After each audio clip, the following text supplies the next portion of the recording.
Hey everybody, welcome to Geeky Dads. Talk about geeky things. I'm JJ Johnson, and joining me back on the show today is none other than Jason C. Joyner. Jason, what's going on, man? Nothing much, just ready for spring to finally sprung here in Idaho. It snowed 2 days ago, and we're really over it. Yeah, that's so weird because we're like at the end of April and you were still getting snow. Now, here in Oklahoma, we woke up this morning and it was 35 degrees. So it's kind of I don't get what's going on, man. It's like winter does not want to go away. Right? Who made the White Witch mad? I And know, I know. So where's Edmund? just point her our way. Yeah, we had like tornadoes and then we woke up to cold weather and it was weird. So all right, so tonight Jason and I are going to talk about our top 5 arcade games. For those of you that don't know, Jason's been on the show. I think what is this? Like the 4th show I think you've done, if I'm not mistaken. Um let's see. We talked about GI Joe, we talked about Marvel films. And I think we talked about our top 5 superpowers or something like that. Yeah, superpowers.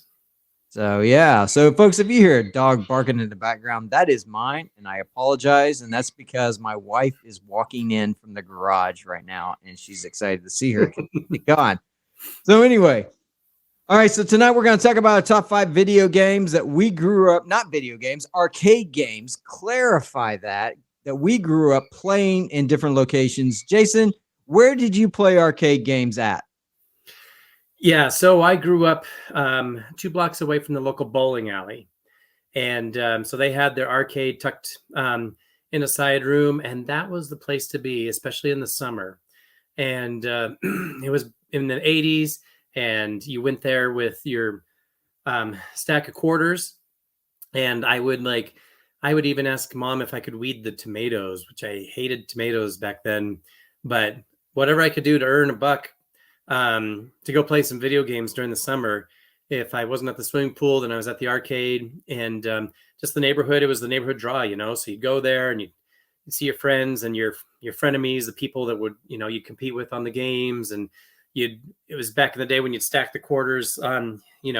I'm next to say, hey, I want in, and yeah, there was it was just this friendly rivalry with. There's a couple of pinball machines, but mostly people, the big arcade machines it was their heyday. And so, yeah, grew up with a lot of video games doing that. Yeah, I see. I grew up in a small town, rural Oklahoma, Pryor Creek, Oklahoma, about maybe 8,000 people. We didn't have an arcade in town, but we had Pizza Hut. And so every Sunday night we would go to Pizza Hut right after church, and they had like 5 or 6 arcade games. This is back when, Pizza Hut was like a hopping place. It's the place you went as a family right after church or something like that. Now, we also would go to Tulsa. There was a place called Bell's Amusement Park, and it was right at the fairgrounds. And you only had to pay $5 to get into the park. And if you wanted a bracelet to ride the rides, you had to pay more. It was like 15, 20 bucks to get the bracelet. But inside the park, they had this giant arcade game with like over 200 arcade games. And so what we would do is occasionally Dad would take us to Starbase 21, which was a comic book store in Tulsa, Oklahoma. And then we'd head over to the arcade at Bell's Amusement Park with a stack of quarters, and we would play there.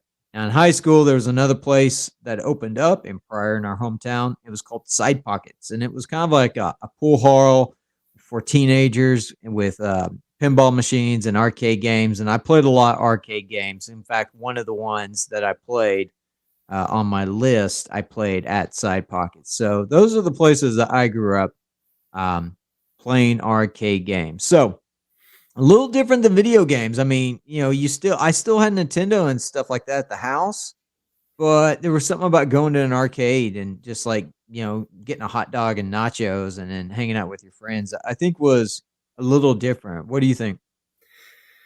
It was. I mean, so this ages me because I had the ColecoVision, and we bought the ColecoVision because it had the adapter, so it could also play Atari games. You're getting two in one. So Yeah. this before Nintendo came out, and you just had these, really 8-bit cheap games out there. Like at home, we'd play things like Dig Dug or Mr. Do, or and it was just really simple. So you go to the arcade, and they had the new shiny technology, and these new games breaking out. And so, yeah, there was something about going there, and it was a little dark, and there was sometimes some fights and, naughty things going on in the bowling alley. But yeah, talking about it, I can hear, the pins falling down, and I can smell that old smell of, bowling shoes. It's funny how this is bringing things back. So you're getting the sensory podcast episode today. Just imagine, Yeah. all these smells and whatnot. And yeah, you wanted to see what the latest was. It was kind of like, okay, do you show off your prowess and who was the best at different games? And so we're recording this. Super Mario Brothers is dominating the box office right now, and Oh yeah. I remember this one didn't make my list, but before you had Super Mario Brothers, you had Oh Bros. yeah. I remember that one. And I actually think I like that one better because um, you could kind of battle each other. If you're playing two players, sometimes you'd like flip the turtle onto Luigi. If you were Mario, trying to get each other, and so you could battle the turtles and whatnot, but you battle each other. Just good times all around. Yeah. Yeah, of course, and then you go to the mall, and we'd go before a movie or something like that, and that was back before, the theaters were actually in malls, before you had AMC, but there was always a theater, like, in the same area as the mall, so we go to the mall. It's also Woodland Hills, and they had an arcade there. It was Tilt, the typical mall type, arcades. And, you played skeet ball and all these other things, get your tickets, but I don't know, I always gravitated towards the actual games, That was sort of my jam more than playing games where I was gonna win tickets and stuff like that, so it's kinda sad. I took my kids to Chuck E. Cheese for the first time when they were young, and I kept thinking, "Oh, we're gonna see these robotic puppets and things like that," and no, they didn't have any of that. I was so disappointed because, my kids had a great time playing in the arcade and stuff like that, but I was just like, "What about this? And what about this?" And it's just there was something about that era that we grew up in, during the '80s and even into the '90s where arcades were just unique and special. So, do you have your top 5 ready? I do. Yeah. So my my number 5 game is a multiplayer game called Gauntlet, and so it was a fantasy dungeon crawler, and you could play as 4 characters. You could do the wizard, the ranger, the barbarian, and the girl. And I don't even remember what she was. Maybe I think she's a Valkyrie, and that was the last one anybody wanted to play because it was a bunch of guys, in the '80s. So we're a bunch of dorky boys, and nobody wanted to play Valkyrie. And So you had to crawl through and shoot these monsters and eat the food to get your health. Um, I went through and looked at all these games online, and you can find playthroughs and all this stuff now with them, and just reminiscing and thinking, okay, what's my top 5? Because I had a hard time, Yeah. calling my list down. Yeah, there were some close calls. But Gauntlet, it was just because you could get a couple people and join in and, back each other up, and, doing spells and shooting bows and arrows and throwing axes, and just this stuff to, try to cooperate and get through these levels and mazes. It was the cooperative nature that made me put Gauntlet on this list. I just remember, okay, you're going to go here and I'm going to go here, and no, what are you doing? Get out, shoot that skeleton so the ghosts stop coming. Ah. Yeah, that was actually one of our Pizza Hut games, and, my brother and I would play it because the rule was I always had to take my little brother, and entertain him, and, I never had a problem with that, but when it came to playing like those type of cooperative games and stuff like that, he would always go a different direction. I would go, and we'd get in, arguments and fights, and it would get because I was over competitive when it came to video games. And yeah, so but no, I remember that game. I had a lot of fun playing it. It was a fun game. Just like you said, it was the competitive nature of just playing with a friend and trying to overcome different levels with a friend. It's one of those that I enjoyed quite a bit. So yeah, absolutely. I think it's great to go on those lists, man. All right, so my number 5 is the one I played, in my teenager years. It came out around 95, 96, and I played it at Side Pockets, and it was, one of those video games that was like, in the 90s, if you go back and listen to my episode I did with Randy Strewer on zombies, during the 90s, zombies weren't really out a whole lot, but they started coming out in video games with Resident Evil and this game right here in about 96, 97, and that, of course, is House of the Dead. I think this was put out by Sega or some one of those companies, but it was one of those shooter games. It was one of the first shooter type games I ever played. And you can be one of two characters. You're an agent, Thomas Rogan or something like that, or Agent G or something. And there was obviously a mad scientist, and you're basically shooting zombies, working your way through this level. I haven't played it in many, many, many years, but I do remember it was the first like first person type shooter game I ever played before they really started to really take off. And so my number 5 is definitely House of the Dead. It was one of those that I would go and literally maybe after school. I worked at a pizza joint right next to this place, and so sometimes after I'd get closed up at 10 o'clock at night on a Friday night, I'd go next door and play some video games, or play some shoot some pool or something like that. But I always played House of the Dead. I absolutely loved it. It was a great game. So was that one on a track where they pull you around, and so you weren't like moving, you just would have to do the shooting? I think so. I think that was the one that was on the track. Yeah. Okay. Yeah, I was never I was a squeamish kid growing up, and so I didn't do a lot of zombie stuff until I got older, and so I never really played those games very much. But um, yeah, I've done those. I mean, done those type of games, and it gets intense because you're shooting, and then all of a sudden this one pops up from the side and coming Yeah. at you, and you're like, oh wait, get that one. Yeah, it was a different type game because obviously the only shooter game I played up until that point was Duck Hunt. So yeah, I liked it. It was a good game. So all right, what's your number 4, man? So there's it's almost like you could break this down into genres. It's like, okay, your top arcade fighting game or your top arcade driving game. Um, you know, I was so close to putting like Spy Hunter or a couple different driving games on here. But I went with a fighting game, and I pulled Soul Calibur. Um, and So that one was one that as I'd gotten older, it wasn't one of the ones when I was young that the graphics had gotten better, and now you can start moving in 3 dimensions. So you pivot on the um, battlefield, so it just wasn't a straight 2D linear like a Street Fighter type, the early Street Fighters, I guess. So I always played with the guy with the nunchucks. I just like that combo, and I mean, there's only one game that I was the best at for our area.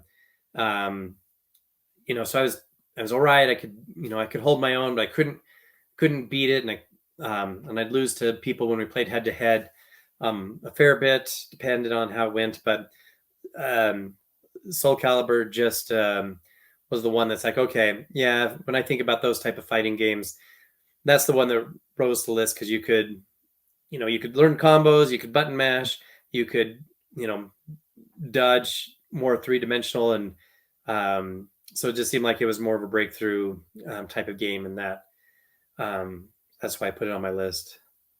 Nice, nice. Now I'll be honest with you, that is one that I never got the opportunity to play. Um, but I did watch some YouTube videos on it after you sent me your list, and so it looked like a fun game. Looked like an exciting game. That's the great thing about YouTube when like you sent me this list and like two of them I had never heard of, and I you can go out there on YouTube and just find these games, and then now I kind of want to go play some of them. So, but I'd love to find like an '80s retro, like arcade game place that had like all these games we're talking about, so I could go and try some of them because it's like I feel like I missed out um, on a couple of them. So We were just in San Diego last month for spring break, and there was one day where a lot of rain, and so I tried to find one of those type of arcades, but it was with a bar, and so I'm like, well, since I have two kids that are underage, we can't do that, and so that was a bummer. I was kind of hoping to find something like that to pass some time while this pretty heavy storm came through. yeah. Yeah, I would guarantee you if people any place that people open up that type of place, I guarantee you, since everybody's such a sucker for nostalgia nowadays, um, I have a feeling they're gonna make a killing. So all right, so my number 4 is none other than Miss Pac-Man.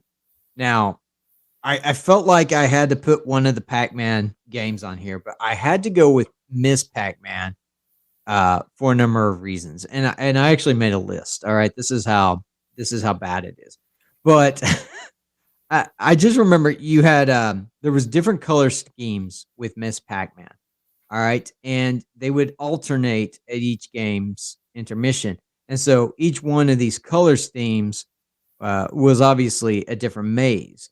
But one of the things, the first, second, and I can't remember if it was the fifth maze, the fourth or fifth maze.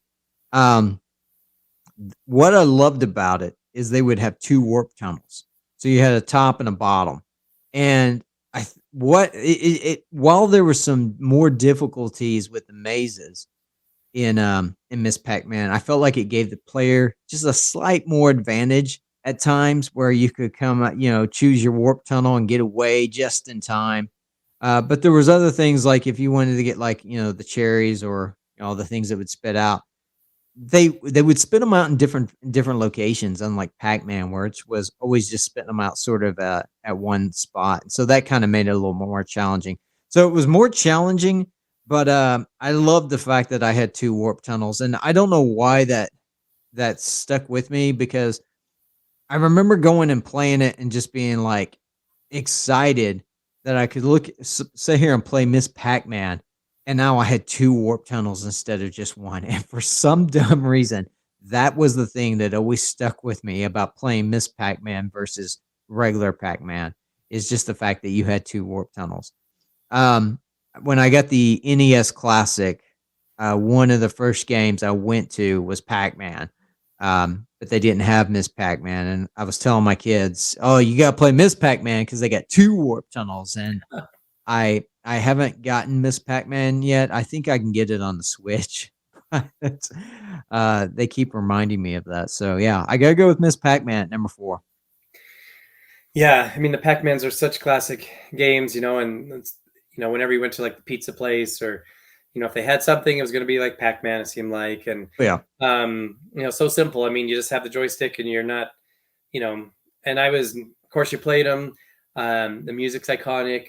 I had an album called Pac-Man Fever, which were all these songs based off of video games, and the Pac-Man Fever.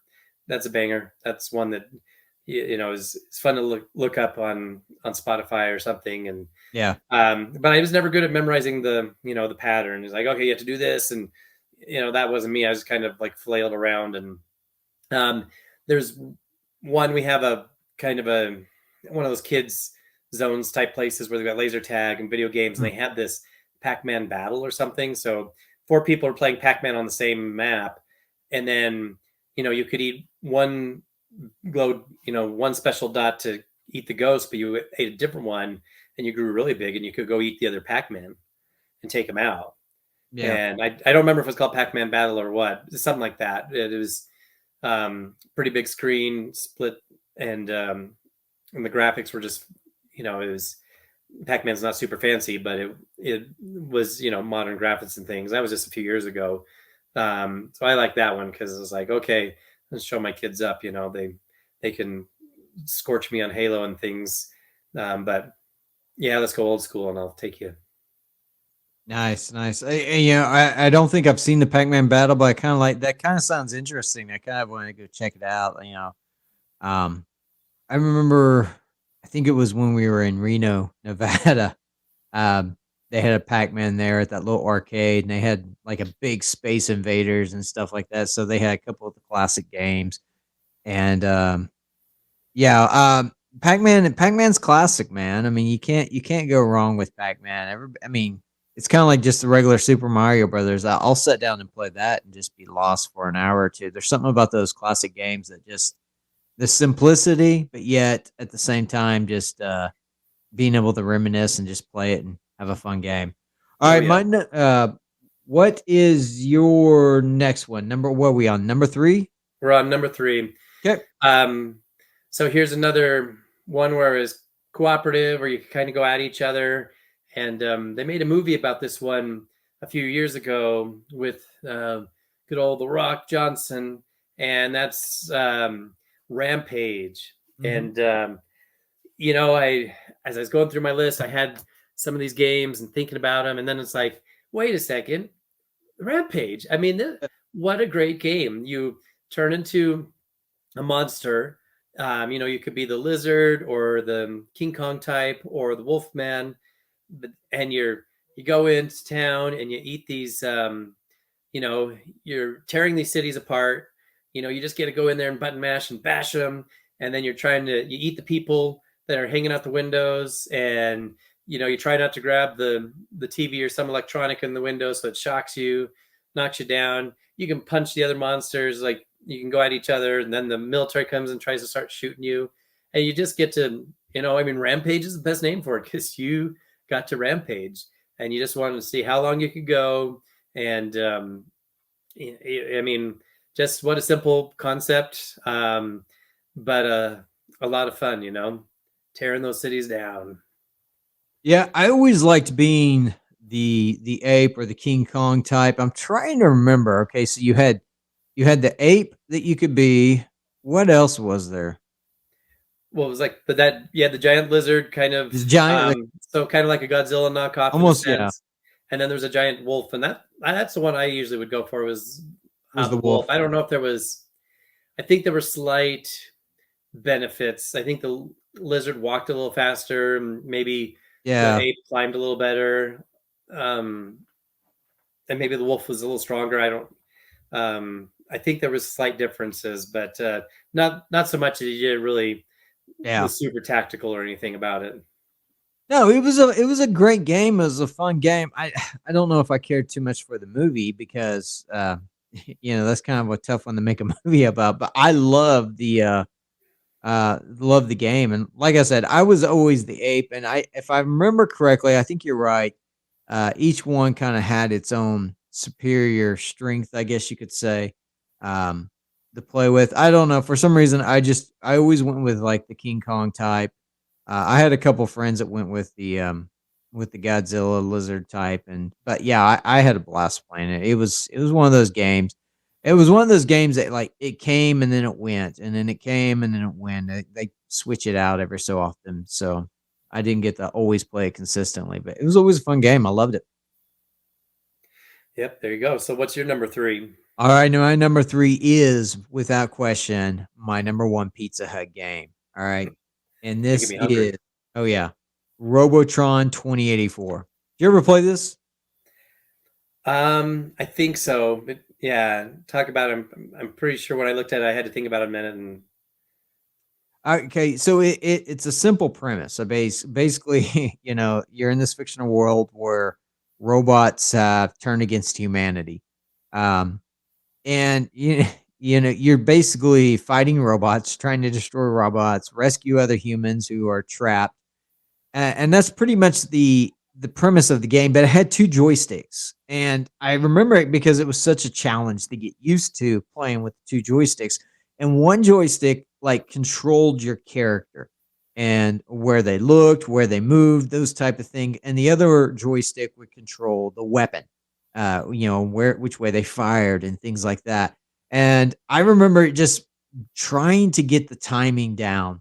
I was, like, really big, like, on these type of games of just wanting to, and I'm sitting here imagining myself right now, with playing 2 joysticks, but I just remember the trying to get the timing down, and I get so frustrated because that was the entire point of the game was that you wanna shoot here and, your right hand to do what your left hand was doing, and you have to make sure your character was turned the right way and heading the right direction, so I that was one of the reasons I liked it. I wasted so much money on just trying to learn how to play the game the right way, and I would literally, like, I'd find out we were going to Pizza Hut afterwards, and my parents would always get that big corner booth and then pull up a table with all their friends, and, like, I'd find out, and I'm, like, digging in the couch cushions for, loose chains that had fallen, like quarters and stuff like that because I had to play Robotron, and dad would only, like, give us 5 quarters apiece, and I'd go and look for,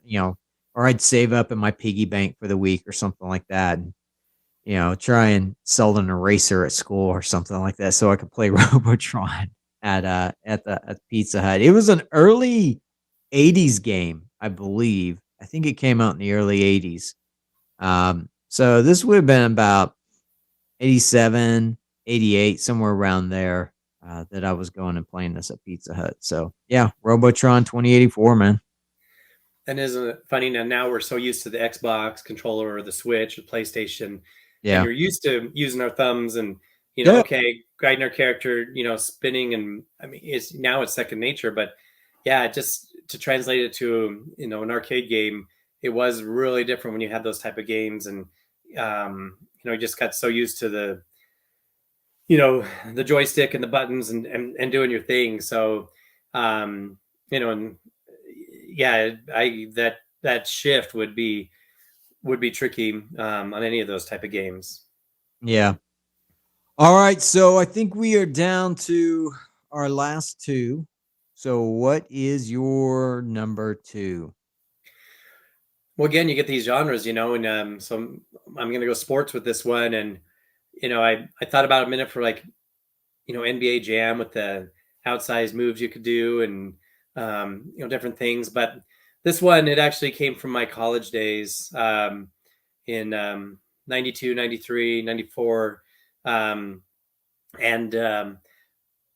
my couple of my buddies and I we'd meet together at the student union building to eat lunch, and all right, are we done? We got time before class? Okay, yeah, we're gonna go play cyberball.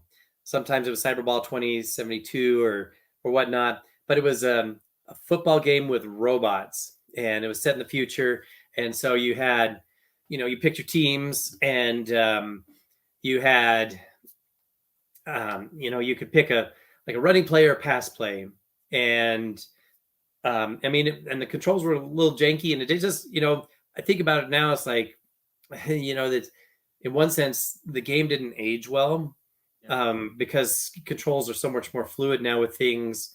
And you think about playing something like Madden with the hit stick and doing juke moves and all that, but I mean, we just love this game, and you hit each other, and the robots start taking damage. And so, if you took out somebody's, receiver or their running back or quarterback, and then they got these cheap plastic ones, and then they just couldn't throw as well or run as fast, and then you're in trouble. So you're trying to score. And I remember it took 6 quarters to play a full game, because it was like 3 quick quarters and a half and 3. And my wife, we were friends commuting to ISU and would hang out at college together. We weren't dating yet. And she's like, we, and a couple of us calculated, you guys went off to play this game, and we figured out, 3 days a week, you're playing $1.50 to play this game. You could have like $75 at the end of semester. And we're like, well, don't ruin our fun. Come on, man. I wasn't very happy with that because I mean, we're just trying to blow some steam. It's like, okay, we're doing class, we're being all college students. Let's go, have a little fun. And I commuted 30 minutes to school. I lived in my small town, and we'd commute to um, the big city of Pocatello, 50,000 people, to go to this college. So we weren't really into the dorm, scene, and in the Greek system and any of that type of stuff. It was so, to connect with a couple of friends and play these games. It was like, okay, it gave me something to look forward to at college. So, um, I give my wife a hard time about, all right, ruining my fun, because she had to tell us how much money we were wasting. But anyway, that was it. Cyberball. I wouldn't, anymore. It's been eclipsed by other things. But back in the day, I was like, that was our thing to do. It's like, okay, got to go take out Dan or Frank in Cyberball. Yeah, we played this one quite a bit. We played this one. This was one of our Bell's amusement park games that we play in Tulsa, especially once we got to be like teenagers and we could actually drive to Tulsa on our own. Um, and we always, I remember talking to one of my friends. We were like, man, this would make such like a cool movie, like, robots and like, football or something like that. I mean, I just always pictured in my head. I was like, this would be a fun movie. They never did anything like that, I think the closest we ever got was like Real Steel, and that was boxing. But I always thought that this would be a fun movie. But yeah, sports games, that was one of the ones I actually enjoyed playing. I never really got into like NBA Jam or Madden or things like that. I played them. I just never really got into them, especially in an arcade. But this one here, I did play multiple times with friends. Yes, you're right. It was a more expensive game. So if you're going to play it, you wanted to be there for a while with a buddy that would like be committed and into it just as much as you. But it was always a fun game. I loved it. So great game on this list, man. All right, I got some special notes on number 2. And the reason is because I was trying to justify why this one should be number 1. And for some reason, I kept putting what is my number 1 as number 1. Um, but I have to go. These last 2 are fighter games. I got to go with Mortal Kombat 2. All right. Now, this is the reason. This is the reason why I have to. Script. Yeah, I did. I wrote down. I wrote down in longhand at my desk at work. I got a lot done at work this week, folks. So I sat down at my desk and I was writing it down. I was like, this one should be number 1. Why am I not putting it in number 1? And I don't know. For some reason, it kept coming back to number 2. But what I loved about this was it kind of upgraded the first game a little bit, because now you started getting a little bit better combinations and a little bit better moves and things like this. I do remember this is the one where the crouching punch was added. In the first one, you didn't have that one. And then when you wanted to do like certain kicks, whether they're low kicks, high kicks, things like that, there were more combinations available for you to do that you didn't have to do in the first one. Now, correct me if I'm wrong. And I went to try and find a YouTube video on this one, but this is the one. I don't remember if it was on the first one or if it was only exclusive to the second one, where you could literally knock your opponent across the screen. Was that in the first one? Do you recall? I remember that being a feature, but I couldn't tell you 1 or 2. Yeah. Okay. I kept trying to find some notes on it and I could not find it. For some reason, I kept thinking it's only in number 2, but then, a guy at work was like, no, that was in number 1 as well. Yeah, this is the type of conversations we have in a meeting at work. But he was convinced that it was also in number 1. So I could be completely wrong on that, but I was thinking it was just in number 2. But they, it had some of the classic characters that you got used to, like, Scorpion and Johnny Cage, and but it added a couple of other characters, and my favorite one was obviously Jax. I do believe Jax was brand new to Mortal Kombat 2. I don't think he was in the first one, but it was always a fun game. I had a blast playing it. Both the Mortal Kombats, in my opinion, are worthy to be in anybody's top 5. Number 2 just sort of dominated for me simply because, of the different combinations.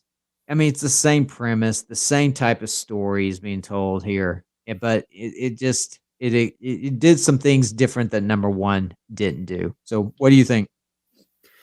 Well, so the funny thing is, I started volunteering with our church youth group when I was in college, and so Mortal Kombat was controversial, and it's like, oh well, in one sense, here's this new step of the fatalities, ripping out somebody's spine or chopping off their head and doing these things. It's like, oh, kids, you guys don't need to be doing that. But then secretly, when we had a boys, just the thing for the boys with the youth group, it's like, all right, well, we'll let you play Mortal Kombat. So since we're gonna do that, let me kick your butt. And so I feel conflicted on it because it's like you're that pulled. It's like, well, I should be standing with the parents and going, no, this isn't a good game for you kids. But then again, all right, let me see if I can, rip out your spine. And spoiler alert, usually I couldn't because that wasn't my strength of game. So Yeah. Yeah, Mortal Kombat, I mean, I remember when because I played it first in the arcade and then it came out on I think it came out on Sega first. Sega, yeah, that's Yeah. where we'd play with youth group because we'd have a little, kind of thing for the boys.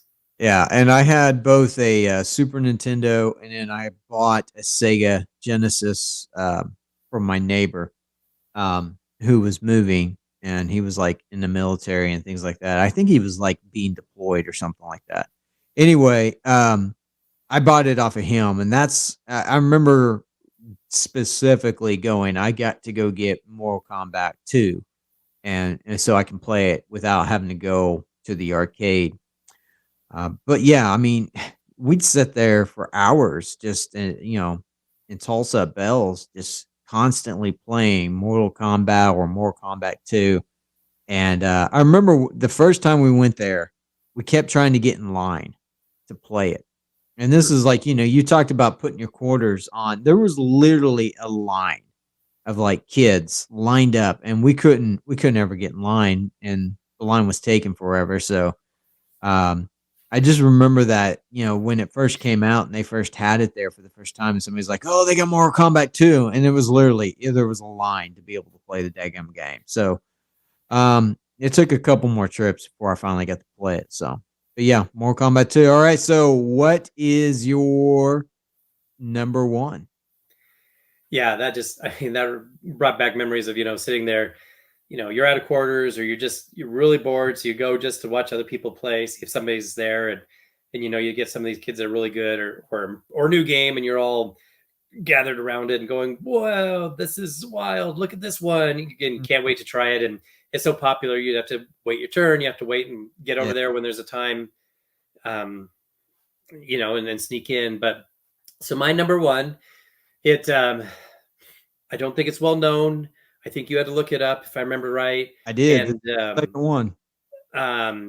the reason it was number 1 is because in the hierarchy of the local neighborhood arcade crowd, this was the one game where I was the champion. I was the high scorer. People couldn't beat me on this game.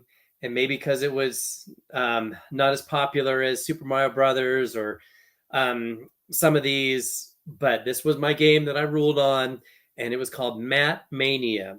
And I had to look up the freaking name because I couldn't even remember. It was just that wrestling game that you Yeah. had in the mid 80s, and you were just this wrestler that came out, and there was only like 5 different wrestlers you fought through. And once you fought through them and you won the championship belt from the Hulk Hogan type of guy, then then you just kept playing and you just kept cycling, and they throw them at you, and difficulty get a little harder. And it was basic. You had you punched, you kicked, you tried to get him in a headlock. If you'd get him and you throw them against the ropes, and you could pop them. You could do, body slam. You could throw them out of the ring, and if they couldn't get back in the ring in time, you can, then they would be called out. You could climb up on the corner posts and jump on them and do kind of this finishing move.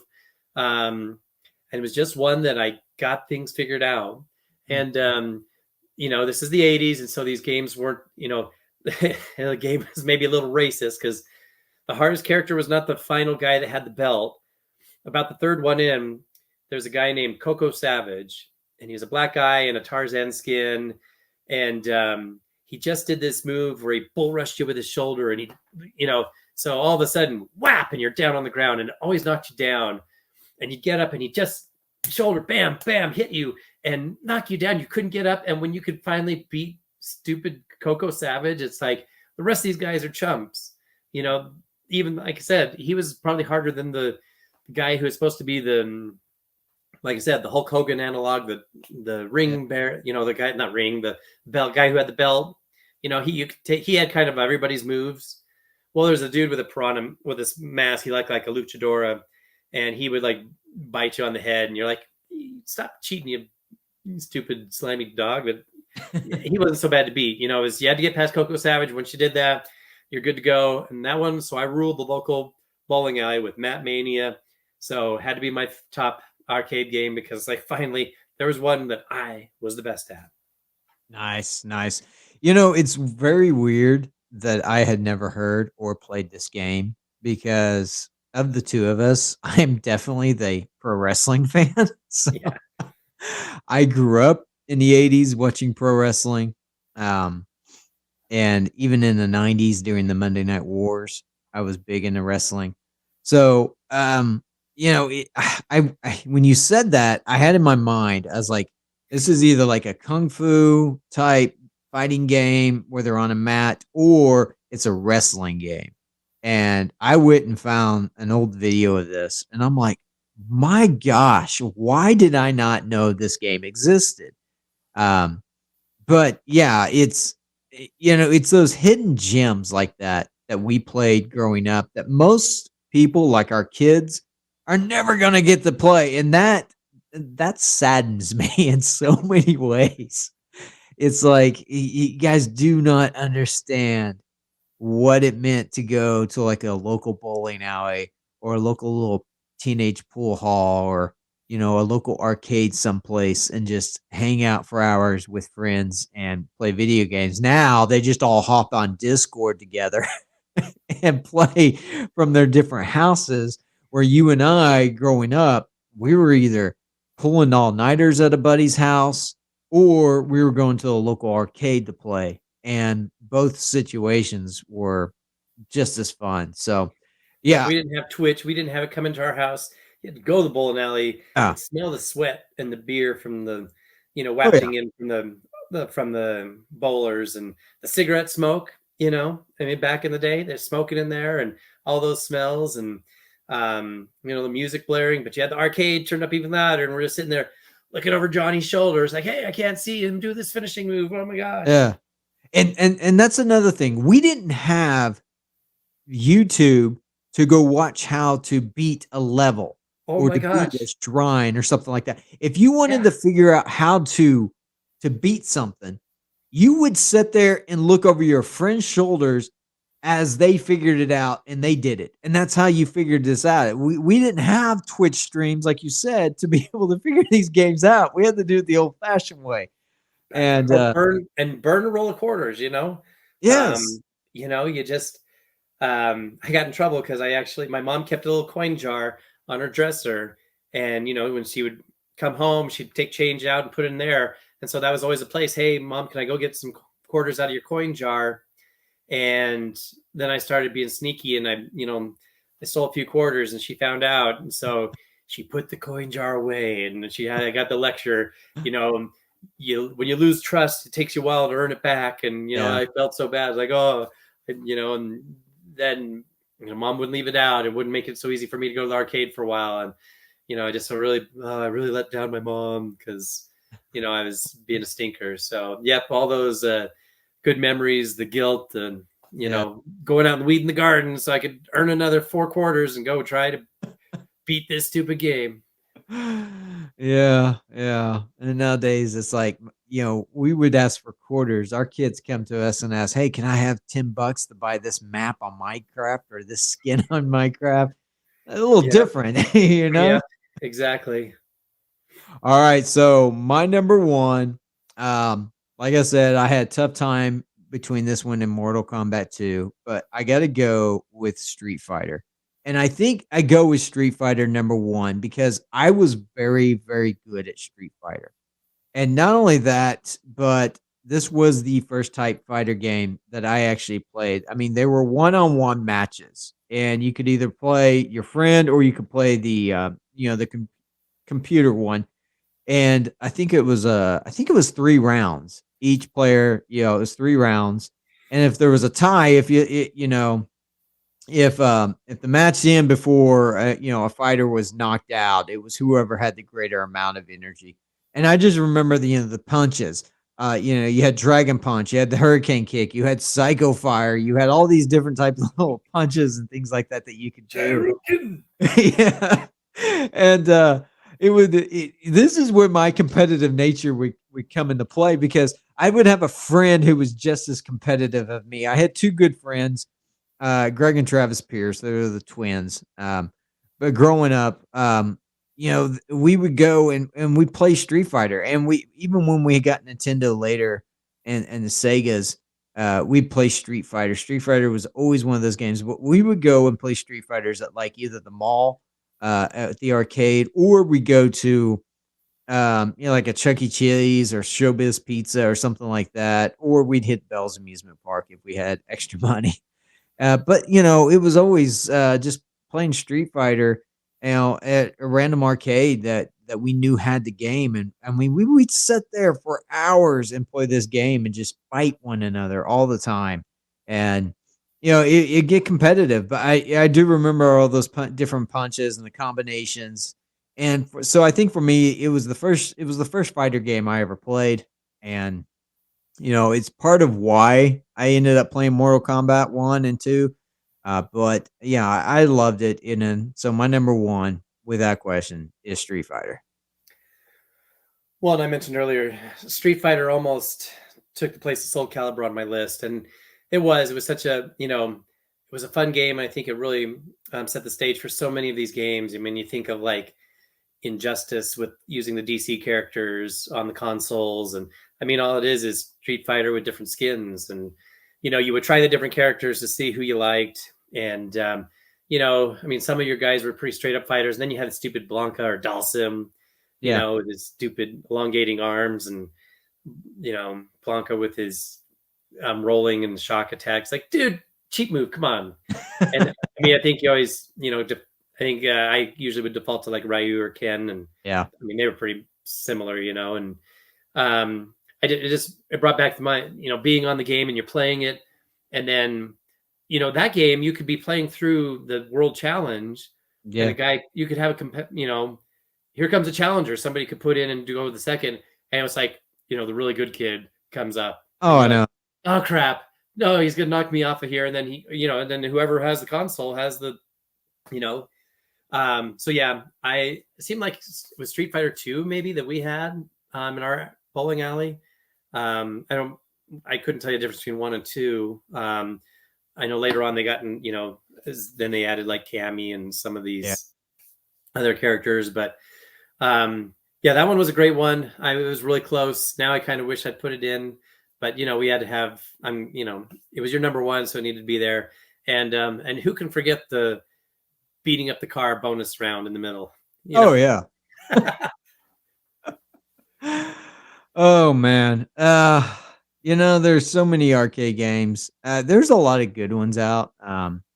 I've taken my kids a few times to the arcade games. What they're putting out a lot of times in arcade games today now is a lot of these virtual reality ones, which are kind of fun. And so those are going to be the games my kids grow up remembering at the arcade, where the games we grew up remembering are the ones with the joysticks and things like that. It's okay. I've played those virtual reality games and they're kind of a trip, man. So, I'm just I mean, I'm glad I wasn't a kid in the era of doing like the Dance Dance Revolution where you had. I mean, I played those games, but I mean, these kids that can, their feet are just flying across the pad, and I'm glad that wasn't me because I wasn't coordinated. I would have done crap on those. Yeah, I mean, I've been to a few arcades in the past, 15 years, and especially when Dance to Dance was really popular, and I'd sit there and I watch these kids, and the first thing I thought was, okay, I am like at this time when it was popular, I'm like I'm in my mid 30s, at that point. I'm like, there's no way I'm coordinated to still be able to do this. And there's no way I can do this without probably pulling something. And if you were to put me on one today at the age of 45, I know for a fact I would definitely pull something within 5 minutes, probably less than that. So even though I'm healthy and I run and I do all that stuff, I know my body's limitations and something would get pulled. So Right. Just go back to the good old days where you had the joystick or the trackball of yeah, Centipede. I mean, how about that was a pain. Didn't love that, but you'd still play it. But I'm thinking, JJ, we're going to be at a writers' conference together in St. Louis this that's right. summer. We might have to talk old Josh into driving us to finding an arcade, some Nickelodeon or something, and maybe that first night. I don't know. I Could be a think I thing. I think you're right. And so any of our listeners out there that aren't writers, if you're going to be anywhere around the St. Louis area on July 12th, 13th, 14th, 15th, I don't know when this thing ends. You can come to whatever hotel that we're staying at. I don't remember the name of the hotel. But anyway, go to railmakers.com. Look up the conference. A lot of us, especially the folks that have been on this podcast in the past, myself, Jason, Steve Raza, Josh Smith, Ted, Ashley, Andrew Schwerigen, Becky Dean, and probably a few others that I'm forgetting, are all going to be at Railmakers this year. And maybe we can get a group together and go find us an arcade someplace. I might look that up as soon as we get off of here today. Um, I know it's really just tempting now. yeah, I'm just gonna tell Josh Smith, hey, since you have a van, we're all gonna load up into it and go find an arcade someplace. So Yeah, he gets to drive to the conference. The rest of us have to fly in. So he's our wheels, our man on the ground, yeah, the seat car.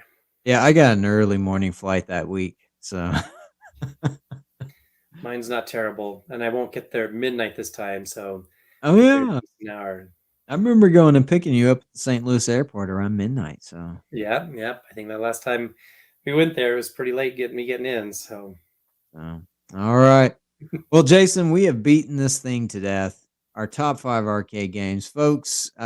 We did have some people toss out, and I don't have the list in front of me, but a lot of people commented, a few people on their arcade games. But if you have a top arcade game, we will be posting this on Instagram and Facebook. Let us know in the comments and what your top arcade games are. Folks, this has been Jason and JJ. This is Geeky Dads. Talk about geeky things. That's a wrap.